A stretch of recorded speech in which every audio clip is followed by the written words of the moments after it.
a militant kind of aggressive religiosity, sometimes called fundamentalism, has grown up in every single one of the major world traditions as a rebellion against this imbalanced world, a rebellion against humiliation, powerlessness. Religion has focused more and more on a narrow understanding of religious dogma. And there's a sense of rage expressed in religious terms. Every religion, as I understand them, has a history of intolerance, and every religion has principles for overcoming intolerance.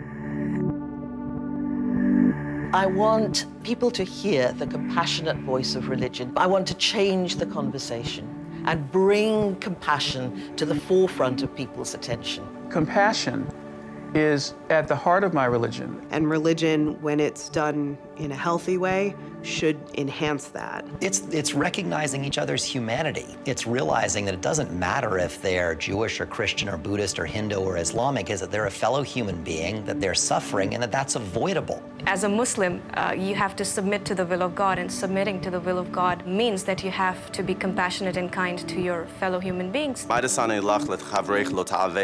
which is hateful to you, don't do to your fellow. Love thy neighbor as thyself. I am thy God.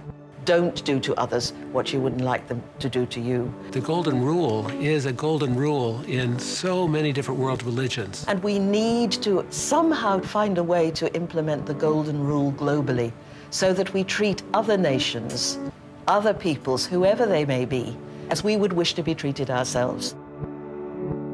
We need a charter for our own souls, for our own sake, but also for the sake of the world, the sake of our perilously divided world, which is, in one sense, drawn together more closely than ever before. The world will be invited to make their own contributions, make their own comments, tell their own stories about compassion or the lack of it.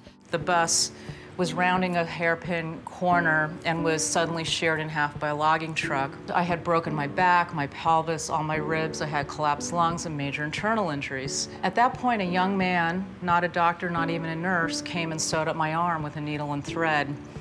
And he saw the need, and this young man saved my life. And that man took off his leather jacket, took off his sweater, and then took his shoes off in the middle of the street, removed his socks, and gave them to the naked man. And both of them began to cry because it was such a moving experience that this little black lady grew these tomatoes and gave them to someone she didn't know, purely out of a sense of love. I remember she sat with me while I cried, feeling this just unconditional compassion. It felt like I was drinking fresh water. And that social worker fought for me to be able to stay in school.